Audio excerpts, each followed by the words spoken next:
महदादि जगद्द्वैतम नाम मात्र विजंबितम विहाय शुद्ध बोध से किम कृत्यम अवशिष्यते। महदादि, महद आदि, महद कहते हैं महान को, लेकिन यहां महद का अर्थ महान नहीं है। सांख्य दर्शन का ये पारिभाषिक शब्द है। महत का अर्थ है व्यापक बुद्धि। सांख्य दर्शन का सृष्टि क्रम उलझा है, लेकिन वो इतना मोहक लोगों को लगा कि सभी पुराणों में उसको लिया गया। वेदांती जो सांख्य के विरोधी हैं वे भी उसको लेते हैं, और समस्त भारतीय परंपरा के, वैदिक परंपरा के लोग सृष्टि क्रम में सांख्य दर्शन के सृष्टि क्रम को लेते हैं, उसमें ईश्वर मिला करके स्थापित करते हैं। 24 तत्व जड़ और 25वां पुरुष चेतन, ये पंचविंश तत्व सांख्य दर्शन के प्रसिद्ध है। पंचविंश नाम 25। सतरजतम, तीनों गुणों की साम्य अवस्था प्रकृति कहलाती है। प्रकृति अदृश्य है, वो तीनों गुणों का समुच्चय है। सतरजतम। सांख्य दर्शन मानता है कि समय से प्रलय हो जाता है तो कुछ नहीं दिखता है, सब सूक्ष्म में हो जाता है, और बहुत दिनों के बाद जो चेतन है सब देह वासनावशी, वह उनके प्रारब्ध कर्मों का परिपाक होने का समय आ जाता है, तो उसी के कारण प्रकृति में हलचल शुरू हो जाती है विशेष समय के बाद। तो सतरजतम ये आपस में आघात प्रतिघात करते हैं, तो एक विकार उत्पन्न होता है, तो महद पैदा होता है। प्रकृति की विकृति से महद पैदा होता है। महद यानी व्यापक बुद्धि। फिर उस महद से अहंकार पैदा होता है। फिर अहंकार सतोगुण को लेकर के मन सहित 10 इंद्रियों को बनाता है। मन और 5 ज्ञान इंद्रियां, 5 कर्म इंद्रियां, 11 को उत्पन्न करता है अहंकार सतोगुण लेकर। और तमोगुण लेकर अहंकार 5 विषयों को पैदा करता है। शब्द, स्पर्श, रूप, रस, गंध, और 5 विषयों से फिर 5 तत्व उत्पन्न होते हैं। मिट्टी, पानी, आग, हवा, आकाश। ये सब 24 हो गए। प्रकृति, महद, अहंकार, मन, 4 ये, और 10 इंद्रियां 14, और 5 विषय 19, और 5 तत्व 24, और 25वां चेतन पुरुष जो नाना है। इस प्रकार पंचविंश तत्व सांख्य दर्शन का वर्णन है, और उलझा हुआ है। पारक सिद्धांत का सीधा रास्ता है। मिट्टी, पानी, आग, हवा के कण ये सूक्ष्म रूप में है, इन्हीं का समुच्चय प्रकृति कहलाता है। और ये कभी भी प्रलय के रूप में नहीं जाते हैं। निरंतर उत्पाद प्रलय चलता है, बनना बिगड़ना। द्रव्यों में गुण स्वतः निहित है, और उनमें क्रिया स्वतः निहित है। जड़ द्रव्यों के गुणधर्मों और क्रियाओं से जगत का प्रवाह निरंतर चलता है। न कभी सर्वथा प्रलय होता है और न सर्वथा कभी उत्पाद होता है। उत्पाद प्रलय चला करता है, ये बिल्कुल साफ। महदादि जगत द्वैतम, महद आदि से लेकर के जगत जितना स्थूल दिखाई देता है द्वैत। नाम मात्र विजृंभितम, नाम मात्र विजृंभितम नाम फैला हुआ, विस्तृत। ये जितना कुछ फैला दिखाई देता है नाम मात्र है, कुछ नहीं। विहाय, इसलिए उसको ज्ञानी छोड़ देता है। ये जो प्रपंच फैला है, वेदांत कहता है कि ये प्रपंच है ही नहीं, भ्रम है। पारक कहता है जगत प्रपंच है लेकिन मेरे आत्मा में नहीं। ये दोनों का फर्क है। वेदांती जैसे कहते हैं इस समय, वैसे उपनिषद ऐसा नहीं कहता है, जो मुख्य वेदांत है। वेद में कहीं नहीं कि जगत तीनों काल में नहीं है, लेकिन बीच में वेदांत की परिभाषा ये हो गई, शून्यवादी नागार्जुन का प्रभाव गौड़पाद पर पड़ा, और गौड़पाद ने जो मांडूक्यकारिका लिखी 215 श्लोकों में, बहुत प्रांजल, बहुत सुंदर, पढ़ते ही आनंदित हो जाता है मन। लेकिन उसमें ये भ्रम फैलाया गया कि जगत तीनों काल में नहीं है, जगत है ही नहीं। उन्होंने अजातवाद रखा, अजातवाद, जातनाम पैदा हुआ, अजातनाम न पैदा हुआ। जगत पैदा ही नहीं हुआ, क्योंकि जगत है ही नहीं तो पैदा क्या होगा? जगत कहीं नहीं है। अब जगत कहीं नहीं है और उसी जगत को समझाने के लिए आप मांडूक्यकारिका लिख रहे हैं, ये कैसा उलझा हुआ है? उसका प्रभाव स्वामी शंकराचार्य पर पड़ा। मांडूक्यकारिका विद्वान लोग सब जानते हैं, मांडूक्यकारिका ही शंकराचार्य की उपादान सामग्री है। उसी का मनन चिंतन करके उन्होंने प्रस्थानत्रयी पर भाष्य किया। वेदांत, ब्रह्मसूत्र, उपनिषद और गीता, इन तीनों का भाष्य किया। और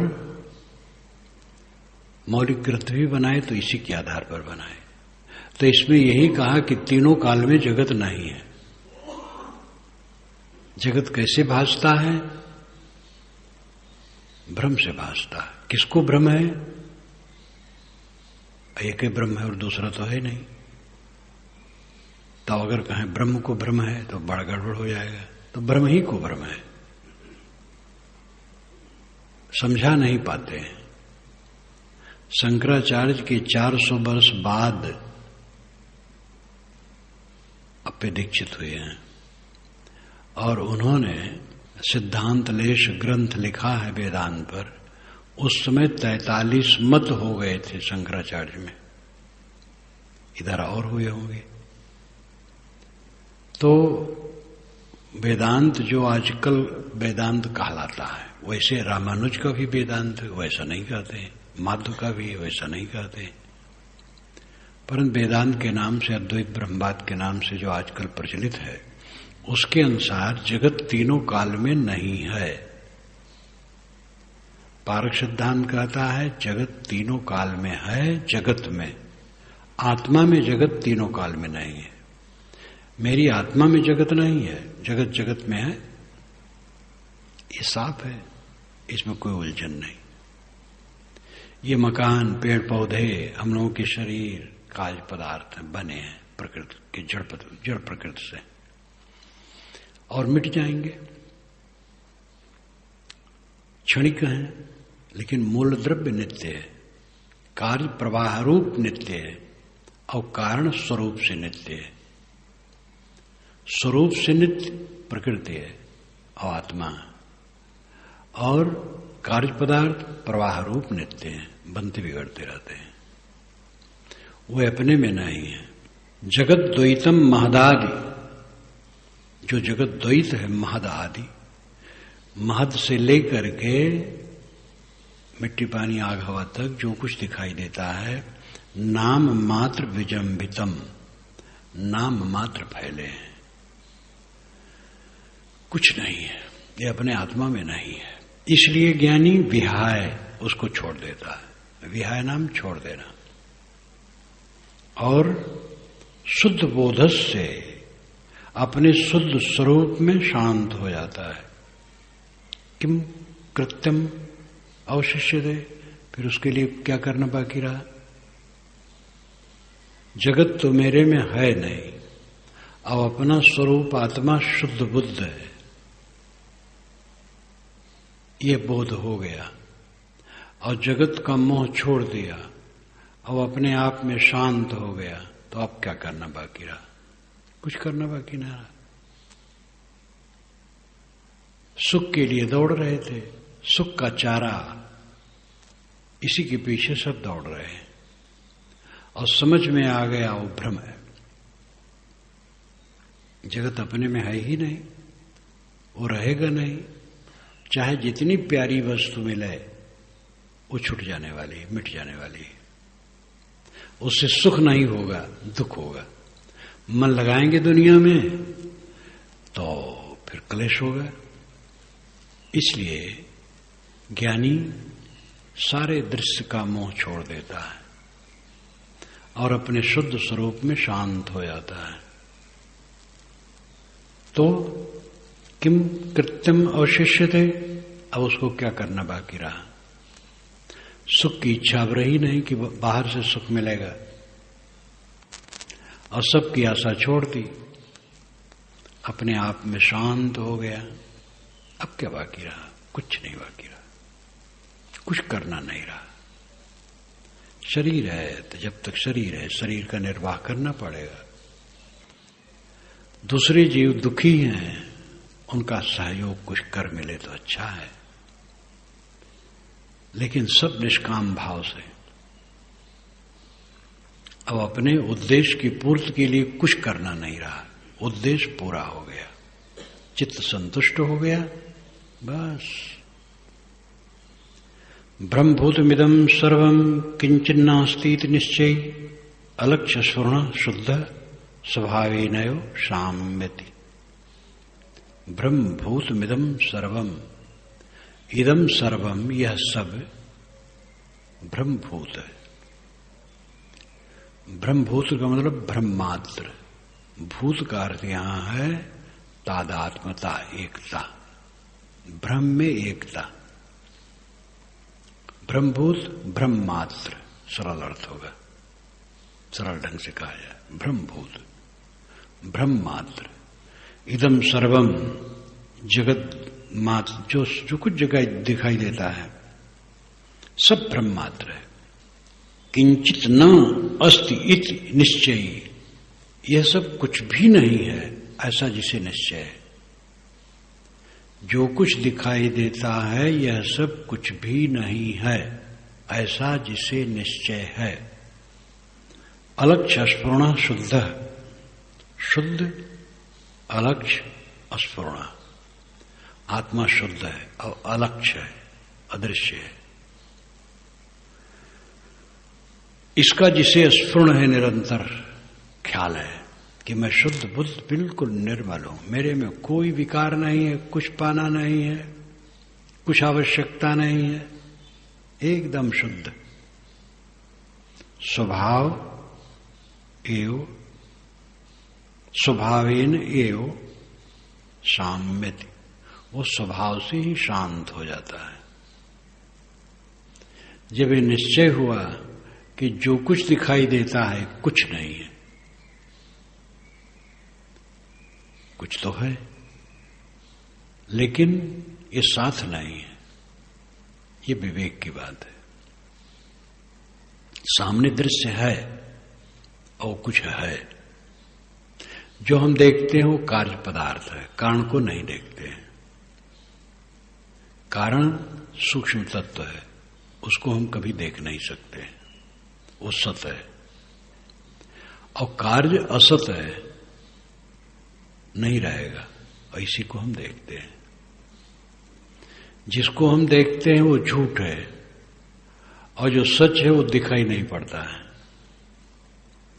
जो सूक्ष्म द्रव्य है सच, वो दिखाई नहीं देता है, और जो दिखाई देता है वो सच नहीं है, परिवर्तनशील है, बना और बिगड़ा, बना और बिगड़ा। तो ये सब कुछ, जो कुछ दिखाई देता है कुछ नहीं है। कुछ नहीं है इसका अर्थ अपने ढंग का है। कुछ तो है, तभी तो झंझट है। लेकिन क्या है? शरीर छोड़ देने के बाद क्या रहेगा? यही कितने साधु शरीर छोड़ दिए, उनके लिए क्या है? हम लोगों को भी छूट जाएगा, क्या रहेगा? कुछ नहीं है। ऐसा समझ करके निर्मोह, अलक्ष्य स्मरण शुद्ध, आत्मा अलक्ष्य है, अदृश्य है, देखा नहीं जा सकता है, वो स्वयं है और शुद्ध है, उसमें किसी की कुछ जरूरत नहीं है। इसी का अस्फुरण जिसको सब समय होता है। अस्फुरण होना, ख्याल होना, ध्यान रखना। जो अपने शुद्ध स्वरूप का निरंतर ध्यान रखता है, इसी में मन रखता है, स्वभावेन एव शाम्यति, उस स्वभाव से ही शांत रहता है। निरंतर जिसकी दृढ़ता है कि जो कुछ मिला है रहेगा नहीं, एक सपना बरत रहा है। सपना सब संसारीय, सपना तीनों लोग। सुंदर जागो सपन से तब सब जानो भोग। सब इतना संबंध सपना है। सपना से जब जग गया तो तीनों लोग भोग लगता, भोग बेकार, व्यर्थ। इस प्रकार सारे दृश्य को जिसने चित्त से उतार दिया और अपने आप में तृप्त है, स्वभावेन शाम्यति, स्वभाव से ही शांत रहता है। कुछ मेहनत नहीं, किसके लिए आए तो वह? कोई झगड़ता है, सिर झुका लो, झगड़ने दो उसको, कहने दो, बकने दो। कोई क्रोध करता है, सिर झुका लो। कहता तुम बहुत खराब हो, सुन लो, तुम खराब न कहो। वो अपने को दुखी कर रहा है, तुम अपने को दुखी क्यों करो? स्वभावेन एव शाम्यति। बिजली परे समुद्र में कहा सकेगी जार। बिजली घरघरा की चली ऊपर से चढ़ चढ़ाकर समुद्र में गिरी, अपने आप ठंडी हो गई, क्या जलाएगी? समुद्र के समान गहरे बनो। अगर मोक्ष चाहते हो, शांति चाहते हो, क्लेश से मुक्त होना चाहते हो, तो समुद्र की तरह गहरे बनो। कोई तकलीफ नहीं है। तकलीफ तो हम खुद बनाते हैं अहंकार से। हमारा अहंकार उछलता है, इसलिए असहनशील। अहंकार पूरा चूर हो जाए तो फिर गंभीर शांत। अस्फुरतो अनंत रूपेण प्रकृतिम च न पश्यता। क्वा बंध, क्वा चावा मोक्ष, क्वा हर्ष, क्वा विषादिता। अस्फुरतो अनंत रूपेण प्रकृतिम च न पश्यता। जिस ज्ञानी को अपना अनंत रूप ही निरंतर अस्फुरण हो रहा है, अस्फुरतो अनंत रूपेण, अनंत रूप जिसका अंत नहीं है। एक देश में अनंत होता है, एक काल में अनंत होता है। वस्तुतः काल में वस्तु अनंत है, जो नित्य वस्तु है वो काल में अनंत, देश में अनंत नहीं। एक अखंड वस्तु अगर सर्वत्र हो तो क्रिया, स्फुरण और सृष्टि कुछ भी नहीं होगा। लेकिन ये जगत है और प्रपंच है, इसलिए एक अखंड वस्तु सर्वत्र परिपूर्ण नहीं है। कोई भी नित्य वस्तु देश में अनंत नहीं है, काल में अनंत है। आज भी है, कल भी है, सदा रहा है, सदा रहेगा। तो अनंत रूप, वह रूप जिसका अंत नहीं है, समाप्ति नहीं है, किसी काल में जो नष्ट नहीं होता है, ऐसा आत्मा है। अस्फुर्तः अनंत रूपेण, जिसको अपना अनंत रूप ही सदैव स्मरण में रहता है, नित्य अनादि अनंत मैं हूं। ये बीच की चमक दमक आजकल में खो जाएगी, पता नहीं लगेगा। शरीर छुटा और गया, सब भूला सदा के लिए। गाढ़ी नींद में जाते सब भूल जाता है, शरीर छूट जाएगा, सब भूल जाएगा। इसलिए प्रकृति को चित्त से उतार दिया। प्रकृति न च पश्यता है, वह ज्ञानी प्रकृति को नहीं देखता है, अपने अनंत रूप को देखता है। वह दृश्य को नहीं देखता, अपने दृष्टा स्वरूप में स्थित होता है। क्वा बंध, क्वा चाहो मोक्ष, क्वा हर्ष, क्वा विषादिता। अब उसके लिए बंधन कहां है और मोक्ष लेना कहां है, हर्ष किसका और विषाद किसका। न कुछ मिटने वाला है और न कुछ मिलने वाला है। मिलने वाला कुछ नहीं है तो हर्ष गया, और मिटने वाला कुछ नहीं तो विषाद गया। अब सारा मोह ही खत्म है तो बंधन कहां, और बंधन नहीं है तो अब मोक्ष लेना कहां रह गया है, सदैव मुक्त ही है। इस प्रकार साधक जब सारे अहंकार को, दृश्य के अहंकार को छोड़ देता है, प्रकृतिम च न पश्यता, जो प्रकृति को नहीं देखता है, नहीं देखने का मतलब है राग नहीं करता है, दिखाई तो देता है। जब तक शरीर है अपनी देह ही साथ साथ रहती है, हरदम दिखाई देती है, खाना पानी दिखाई देता है, मकान आश्रम प्राणी पदार्थ दिखाई देते हैं, दिखाई तो देता है, लेकिन उसमें मोह नहीं है। मोह पीड़ा है, राग पीड़ा है, आसक्ति पीड़ा है। सारे दुखों की जड़ मोह है,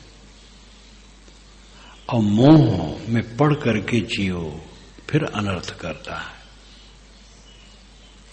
जब पांडव वन चले गए, धृतराष्ट्र को चैन नहीं है, विदुर को बुलाए, विदुर तुम विद्वान हो, समझदार हो, तटस्थ हो, बताओ क्या करूं जिससे पांडवों का और हमारा दोनों का कल्याण हो, ऐसी बात कहो। पांडव लोग वहां गए हैं, ऐसा न हो उखाड़ करके हमें फेंक दे। संदेह भ्रम शुरू। विदुर ने कहा कि राजन, शांति तभी होगी जब उनको बुला करके उनका राज दे दें, और दुशासन भरी सभा में द्रौपदी से क्षमा मांग ले, इसी में शांति है। और विस्तार से कहे, धृतराष्ट्र ने कहा, विदुर तुम केवल पांडवों का हित कहते हो, हमारा नहीं। तुम कपटपूर्ण बात करते हो, रहते हो हमारे यहाँ पास और मन रखते हो पांडवों के पास। ये ठीक है कि पांडव भी मेरे पुत्र हैं, लेकिन दुर्योधन हमारे शरीर से पैदा हुआ है, तो उसको मैं त्याग कैसे दूंगा। समता के लिए कोई अपने पुत्र को त्याग देता है? इसलिए तुम ठीक नहीं कह रहे हो, तुम कपट रखते हो हमसे। अब तुम चाहे आ रहो चाहे चले जाओ, कुछ मतलब नहीं। और झल्ला करके उठ करके अंदर चले गए। विदुर चुपचाप निकल आए, रथ पर बैठे, तीव्र घोड़े के रथ पर। वे भी राजपुरुष थे, वेद अभ्यास से वो भी पैदा हुए थे, एक दासी से पैदा हुए थे बस, अब बुद्धिमान सबसे थे। संजय तो धृतराष्ट्र के ही पुत्र थे, एक गांधारी से नहीं पैदा हुए थे, एक वैश्य कुल की दासी थी, उससे पैदा हुए थे। तो संजय समझदार थे, विदुर समझदार थे। विदुर रथ पर बैठे और चल दिए। पता लगाते हुए पांडवों का काम्यक वन वो पहुंच गए थे, राजस्थान के रेगिस्तान के क्षेत्र में कहीं ऐसी जगह थी जहां काम्यक वन था, उस समय वो जगह ठीक रही। वहां पहुंचे, भीम देखे आते, कहे अरे फिर तो नहीं आ रहे हैं जुआ में बुलाने के लिए विदुर। अब अगर कहेंगे कि तुम अस्त्र शस्त्र जुआ में लगा दो तो जुआ का निमंत्रण पाकर के मैं पीछे तो नहीं हटूंगा, जरूर जाऊंगा। लेकिन अगर हार गया तो फिर राज्य नहीं मिलेगा, अस्त्र शस्त्र खो जाने पर तो राज्य नहीं मिलेगा। भीम भमकने लगे लक्ष्मण की तरह। इतने में विदुर आ गए और बताए कि राजा साहब इस प्रकार कहे, इसलिए मैं आ गया। अब उधर धृतराष्ट्र व्याकुल हो गए, बड़ा गजब हुआ, विदुर जैसा भाई मुझे कहां मिलेगा। वो आए सभा की तरफ और बाहर आके गिर पड़े, संजय कहाँ है, संजय कहाँ है, जाओ विदुर को लाओ, मैं मर जाऊंगा, उसके बिना नहीं रहूंगा, जाओ जल्दी जाओ जल्दी जाओ। वो गए, पता लगाते लगाते बताए तो झट से वो चल दिए। आए, धृतराष्ट्र ने उनको अपने कोख में भर लिया, गोद में उनका सिर सुहा, कहा मुझे क्षमा कर दो, मुझसे बड़ी गलती हुई। ये मनोविज्ञान की बात हर जगह आती है, अपने लोगों में ही भूल चूक होती है। अब समझदारी यह है कि फिर बुलाए, हृदय से लगाए, क्षमा मांगे। ये मन बड़ा चक्करदार है। सब अपने अपने मन को देखो, अहंता ममता त्यागो। जो धृतराष्ट्र कहते हैं कि दुर्योधन हमारे शरीर से पैदा हुआ है, साक्षात पुत्र है, अब समता के चक्कर में पड़ करके मैं उसके स्वार्थ को कैसे छोड़ दूं? ये उनका रोग है। का वो मर रहा, भूखों मरता। मोह छोड़ देते, समता की बात करते तो उसमें मंगल होता, लेकिन अमंगल इसीलिए हुआ कि ऐसा कर नहीं पाए। प्रकृतिम च न पश्यत, वो प्रकृति को देखता ही नहीं है। अस्फुरतो अनंत रूपेण, अनंत न समाप्त होने वाला अक्षय आत्मा को देखता है। समाप्त होने वाली चीज जो आज है और कल नहीं है, उसको क्यों देखे? उसके लिए बंधन नहीं है और मोक्ष प्राप्त करना नहीं है, क्योंकि हर समय मुक्त है। उसको हर्ष नहीं है, क्योंकि हर्ष चीजों में होता है और हर्ष चीज गई, तो ये मिलने वाली चीजों में हर्ष क्या और विषाद क्या छूटेगा? जो अपना स्वरूप है, अस्तित्व है, नित्य प्राप्त है, छूटने वाला नहीं है, और बाहर का सब छुटा छुटाया है। इसलिए शोक मोह रहित परम शांत ज्ञानी रहता है।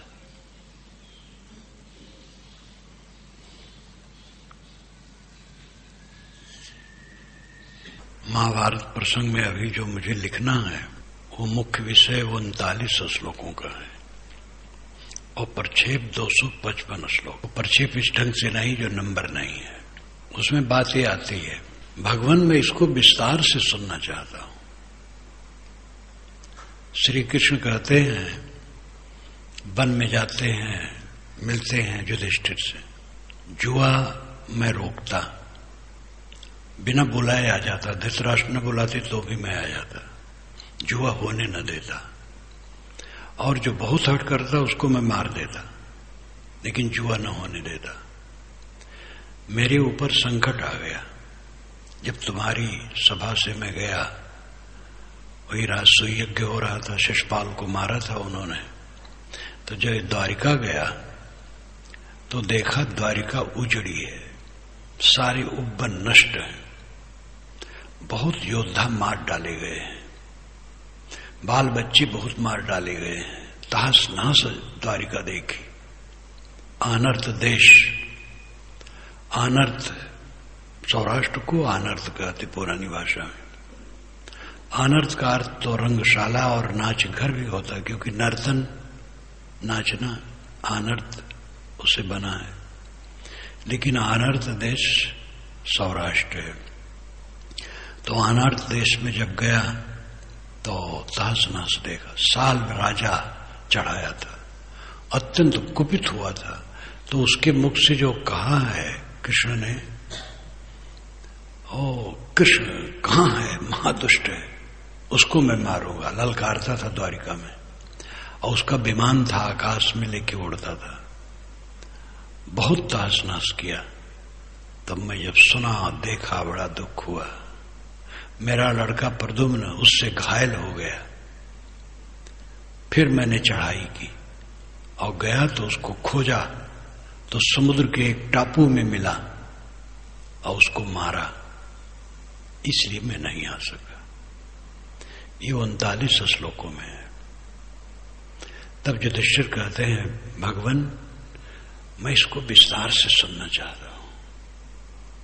तो जहां आता है विस्तार से सुनना चाहता हूं, कोई नया पंडित है, अब उसको विस्तार से लिखना चाहता है। तो विस्तार से लिखने में 255 श्लोक और 8 अध्याय हुए हैं। इस प्रकार लिखते लिखते हमें पकड़ में आता है कि कहां कहां ये विस्तार किए हैं। बुद्धि पर्यंत संसारे माया मात्रम विवर्तते, निर्ममो निरहंकारो निष्कामा शोभते बुध। बुद्धि पर्यंत संसारे, संसार बुद्धि पर्यंत है। पर्यंत नाम तक, बुद्धि की सीमा तक, बुद्धि तक। संसार बाहर फैला है, चांद सितारे, अनंत ग्रह उपग्रह, पृथ्वी की तमाम वस्तुएं, ये सब संसार है। लेकिन ये कहां तक है? बुद्धि तक है, हमारे मन तक है। मन में भी संसार का प्रतिबिंब है। तो संसार, स्थूल संसार से लेकर के हमारी बुद्धि तक जो ये संसार है, माया मात्रम विवर्तते, माया मात्र है और विवर्तन है। विवर्तन का मतलब है चक्कर खाना। गोल चक्कर में जो नाचे वो विवर्त का अर्थ होता। विवर्त का अर्थ होता गोल चक्कर में नाचना। परिवर्तन, प्रवाह। विवर्त वेदांतियों का पारिभाषिक शब्द भी है। पारिभाषिक का अर्थ होता है विशेष अर्थ किसी मत द्वारा माना हुआ उस शब्द से जुड़ा हो। जैसे पारक, परख शुद्ध शब्द है, अमरकोश में भी परख शब्द है। परख नाम छानबीन करना। पारखी संतों का पारख, कबीर साहब का पारख, ये पारिभाषिक है। पारख ज्ञान, ज्ञान स्वरूप आत्मा। ऐसे वेदांतियों का विवर्त पारिभाषिक शब्द है। वो है किसी सत्ता में दूसरे का आभास। जैसे रस्सी पड़ी है तो उसमें सांप का आभास। तो मिथ्या परिवर्तन, सांप में रस्सी का मिथ्या परिवर्तन विवर्त है। ये उनका पारिभाषिक शब्द है। लेकिन मूल शब्द का अर्थ है विवर्त, चक्कर, परिवर्तन, नाचना, आंदोलित होना। माया मात्रम विवर्तते, स्थूल संसार से लेकर सूक्ष्म बुद्धि तक संसार है। और ये माया मात्र है, दिखावा मात्र है। माया उसे कहते हैं जो रहे कुछ और दिखाए कुछ। जैसे शरीर है कूड़ा कचरा, रोग का घर, लेकिन दिखता है रमणी, तो ये माया मात्र है। इससे कल्याण साधना बनती है, ये इसमें खूबी है। और भोग की बुद्धि है तो ये दुखदायी होती है। इसलिए हर जगह काम का काम करो, बेकाम का काम न करो। हम जिनके बीच में रहते हैं उन सबसे हमें सहयोग मिलता है। वे सब सेवा का काम करते हैं अपने अपने ढंग से, हम भी करते हैं। एक दूसरे का सहयोग होता है और इन्हीं में से भूलें होती हैं। लोग स्वभाववश, अहंकारवश भूल कर देते हैं, न जान करके भी भूल कर देते हैं। चित्त निर्दोष रहता है लेकिन भूल हो जाती है। भूल के कई कारण होते हैं। जो हमारे साथ ही नहीं है उससे भूल की खटक हमें कहां होगी। जो हमारे लिए कुछ नहीं करता है वो हमें गाली भी क्यों देगा। जो हमारे लिए कुछ करता है वही हमें गाली दे सकता है। तो हमें गाली सा लेना चाहिए। जिन लोगों के बीच में हम रह रहे हैं उन्हीं से हमें सहयोग मिलता है और उन्हीं से उपद्रव भी मिलता है। उस उपद्रव को सहना चाहिए निर्विकार भाव से। यहां उपद्रव न सहो, दूसरी जगह उपद्रव होगा, वहां सहना पड़ेगा। अभी हम डंडा लेके निकल पड़े, डंडा लेके कहो, चाहे कमंडल लेके कहो, चाहे पात्र लेके कहो, निकल पड़े तो जहां जाएंगे रोटी की जरूरत पड़ेगी। मजदूरी करें तो वहां भी सहना पड़ेगा। भिक्षाटन करें तो वहां भी सहना पड़ेगा। किसी दरवाजे पर खड़े हुए प्रेम से दे सकता है, और महाराज बड़ा सौभाग्य रहा। ऐसा भी हो सकता, कहां आ गए पेटू आदमी, तुम्हारे लिए हम बनाए सहना पड़ेगा। कहीं लेटेंगे, मच्छर काटेंगे, मच्छरदानी लेके कैसे घूमेंगे, अब और सामान लेके कैसे घूमेंगे। तो इतने हो सकता देह में एक कपड़ा लपेटे रहे, एक बर्तन ले रहे हैं, पात्र तो पानी के लिए, जहां जाए वहां गुजर करते वहां सहना पड़ेगा। कहीं हम बैठे पेड़ के नीचे, कोई कह सकता कहां हो तुम, कैसे आए हो, पुलिस आ गई, सहना पड़ेगा। कहां नहीं है जो तुम सहना नहीं पड़ेगा। कुंवारी भूमि कहीं नहीं है, जहां बैठो निर्विघ्न रहो, सब जगह सहना है। सकारात्मक दृष्टि अपनाए बिना कोई सुखी नहीं हो सकता है। दूसरे का शरीर हमें ठीक लगता है क्योंकि उससे हमें उपद्रव नहीं मिलता है। अपने शरीर से उपद्रव मिलता है। कहीं जुकाम हो गया, कहीं कोई अंग में दर्द हो गया, कहीं बुखार आ गया, कहीं चोट लग गई, कहीं कांटा चुभ गया।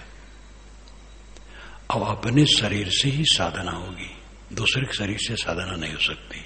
दूसरे के मुंह में मकुनी मीठी लगती है, अवध क्षेत्र में भी कहते हैं। दूसरे के मुंह मकुनी मीठ लगती है। मकुनी कहते हैं मटर की रोटी को। चने की रोटी तो गुणकारी है, मटर की रोटी ज्यादा नहीं खाना चाहिए। कहते हैं कि मटर खाते और यात्रा करो और लौट आओ मटर खाते तो समझ लो बीमारी अपना ली। चना खाते जाओ और आओ तो गुणकारी। तो मटर के पिसान की रोटी मकुनी कहते हैं। दूसरे के मुंह मकुनी मीठ लगती है, अपने मुंह में डालो तो मीठ नहीं लगती। दूसरे के शरीर हमें ठीक लगता है, अपने शरीर में उपद्रव है, लेकिन अपने शरीर से हम साधना कर सकते, दूसरे के शरीर से नहीं। जिन लोग के हम साथ में रहते हैं उन्हीं से हमें खटक है। उन्होंने ऐसा कह दिया, उन्होंने वैसा कह दिया, ऐसा कर दिया, ऐसा हो गया, लेकिन वहीं से तो तुम्हें सुविधा मिलती है, वहीं से तुम्हें सहयोग मिलता है। दूसरे के पास तो सब हंस बोल लेते हैं। ये तो मैं बराबर कहा करता हूं, जब लोग घर से निकलते हैं अपने घर में दंड प्रणाम कुछ नहीं, दूसरे घर वालों को नमस्कार करते हैं। अपने घर में हंस बोल नहीं पाते हैं और दूसरे घर में जाते हैं तो वहां के लोगों से खूब हंसते बोलते हैं, क्योंकि वहां से कोई खटक नहीं है। अपने घर वालों से खटक है, किसी ने कुछ कह दिया था, कुछ कर दिया था। लेकिन ये सोचो कि जब दूसरे के घर में ही रहने लग जाओ, और वहां से सब व्यवहार हो, वहां भी वैसे होगा। आपसे गलती होगी, आप भी कुछ कह दोगे, दूसरे से गलती होगी, वो भी कुछ कह देगा। कहना, सुनना, ऊंच नीच होना, बर्ताव में त्रुटि होना आपस में होता है। अब आपस के लोग ही सहयोग करते हैं, इसलिए सकारात्मक सोच अपनाओ।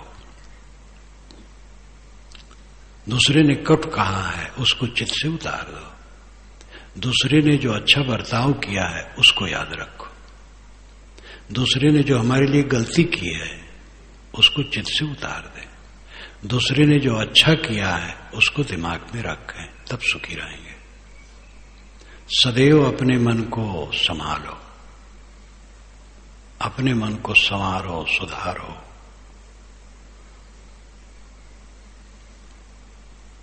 बुद्धि पर्यंत संसारे माया मात्रम विवर्तते। स्थूल लेकर के स्थूल से जो दृश्यमान है, हमारी बुद्धि तक माया मात्र है, दिखावा मात्र है, क्षणिक है। विवर्तते, परिवर्तनशील है। निर्ममो निरहंकारो निष्कामा शोभते बुधा।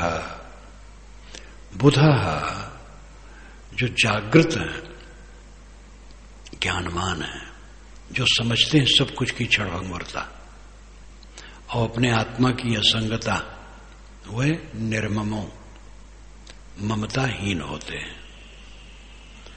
निरहंकारो अहंकार रहित होते हैं। निष्कामो कामना रहित होते हैं और शोभते हैं, शोभायमान होते हैं।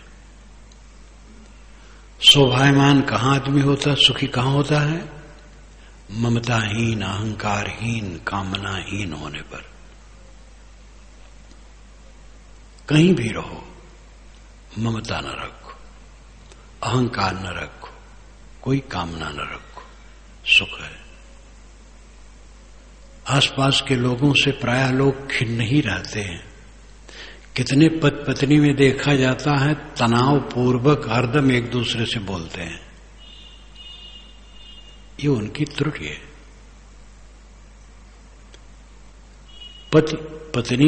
पत्नी पति को सहयोग करते हैं, वहां मीठ रहना चाहिए, तनाव नहीं रहना चाहिए। पिता पुत्र, गुरु शिष्य, गुरु भाई, भाई भाई,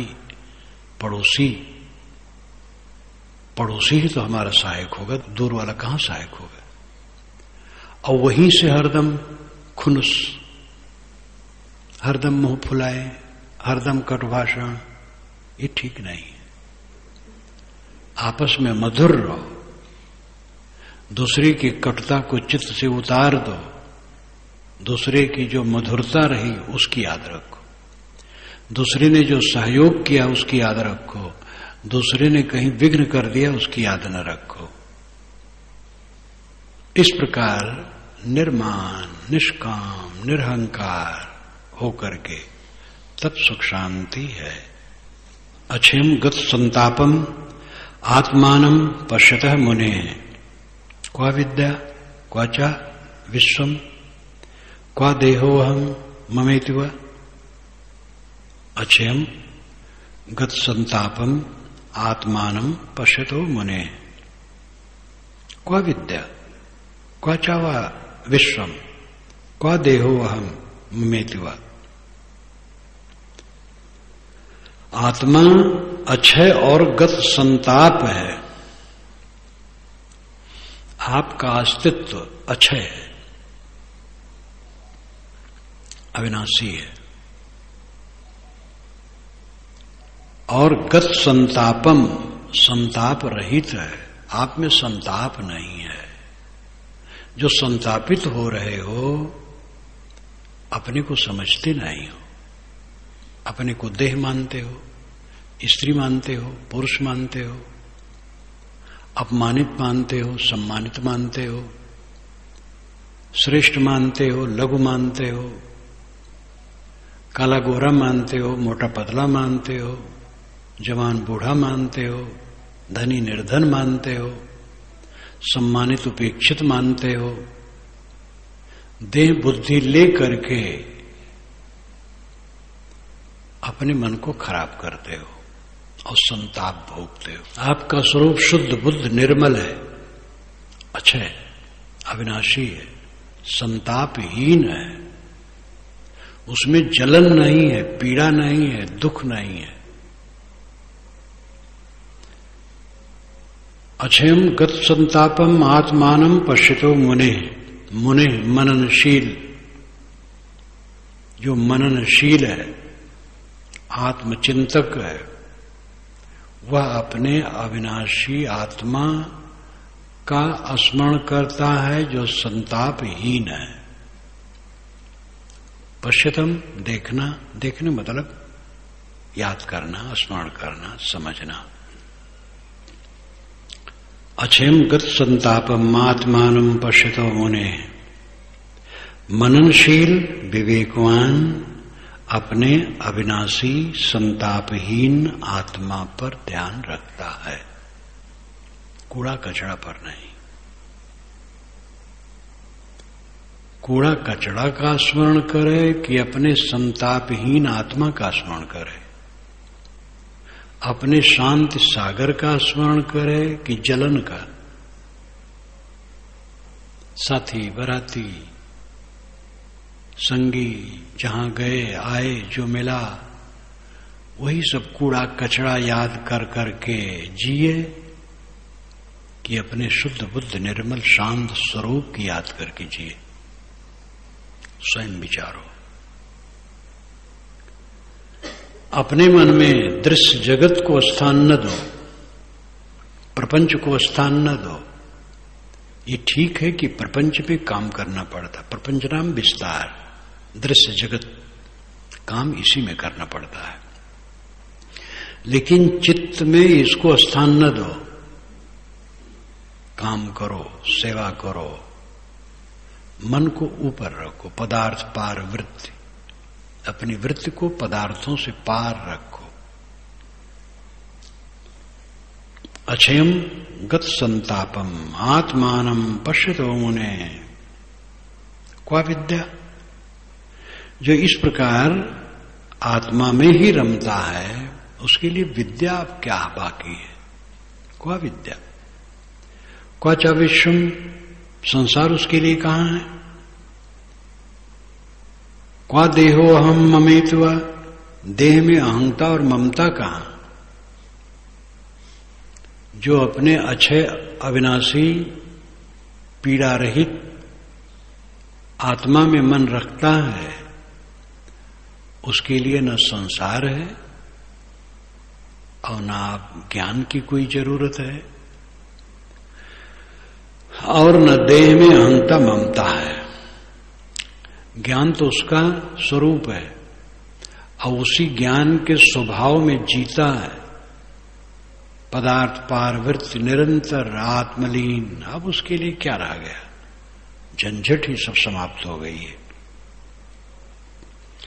निरोधादीन कर्माण चाहत जड़ धीर यदि मनोरथान प्रलापांश्च कर्तुम आपनोति तत्क्षणात्। निरोधादीन कर्माण चाहत जड़ धीर यदि, यदि अगर जड़धी मूर्ख मनुष्य, आत्मज्ञान विहीन मनुष्य, आसक्त मनुष्य निरोध आदि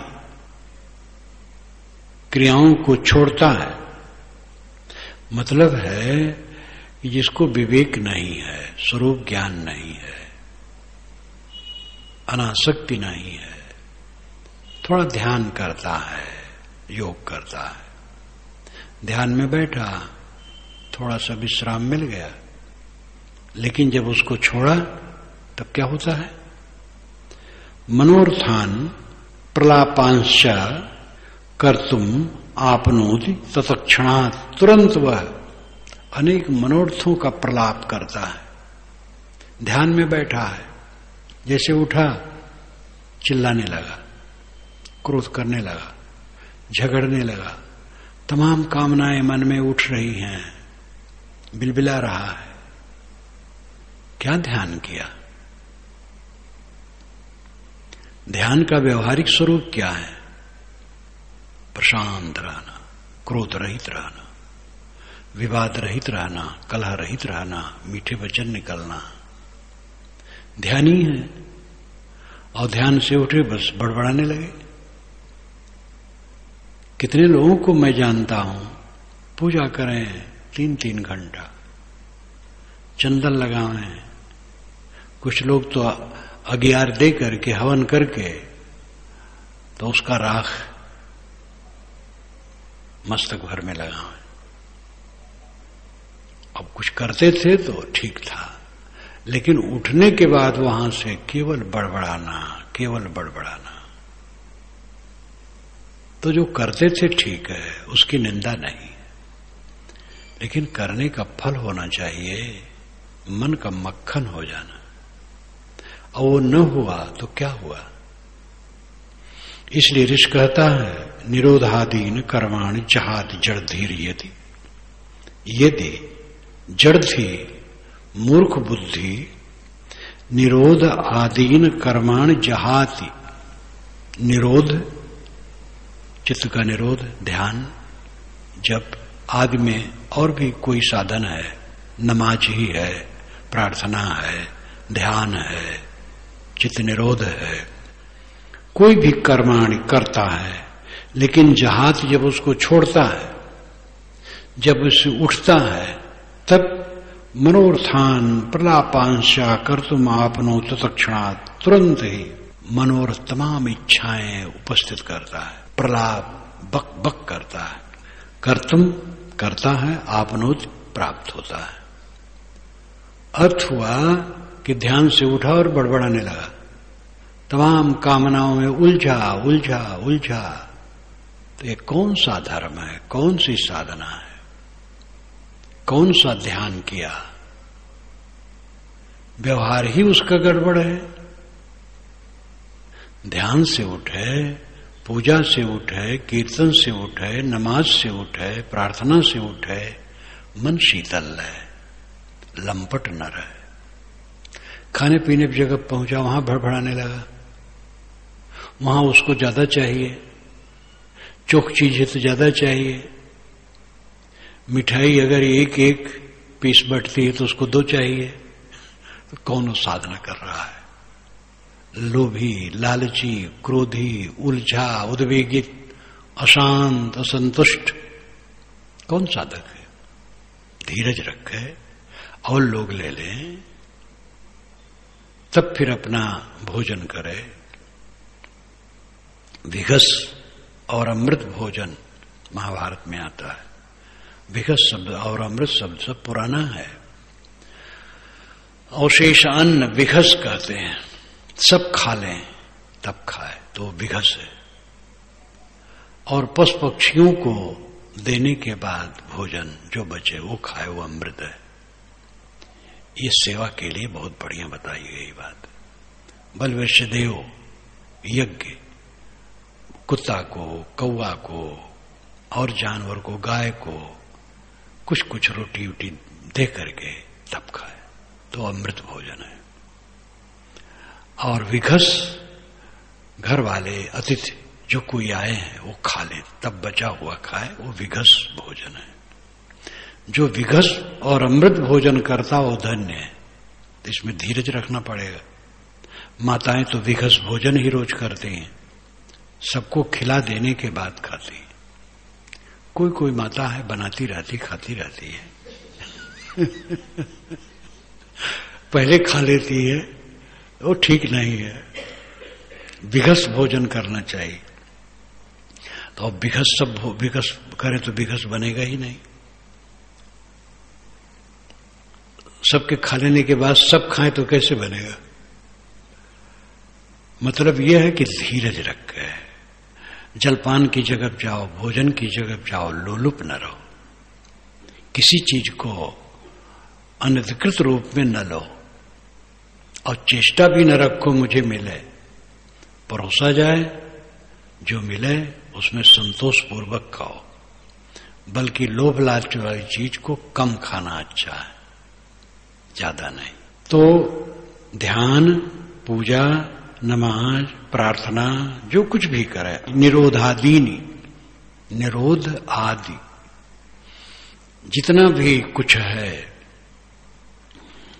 कर्माणि जहाती, जैसे उससे उठा तो जड़ थी मूर्ख मनुष्य बस मनोरथान प्रलापांश कर तुम आपनो तत्क्षण तुरंत बड़बड़ बड़बड़ करने लगा। ध्यान से उठा, नमाज से उठा, प्रार्थना से उठा, पूजा से उठा और गाली गुप्ता देने लगा, भड़बड़ाने लगा, तमाम इच्छा पेश करने लगा। ये कोई विवेक नहीं है। किसी धार्मिक कृत्य से उठने के बाद संयम, शीतल मन, मीठा वचन, कोमल भाव, मुख पर मधुरता, कड़वाहट नहीं, तनाव नहीं, शीतलता, हमारा ध्यान विवेक में ढल जाना चाहिए, तब ध्यान है। ध्यान पूजा कुछ भी कहो, वो विवेक में ढल जाए और जीवन की पूरी रहनी कोमल, पवित्र, संतुलित, संतुष्ट होकर के व्यतीत हो।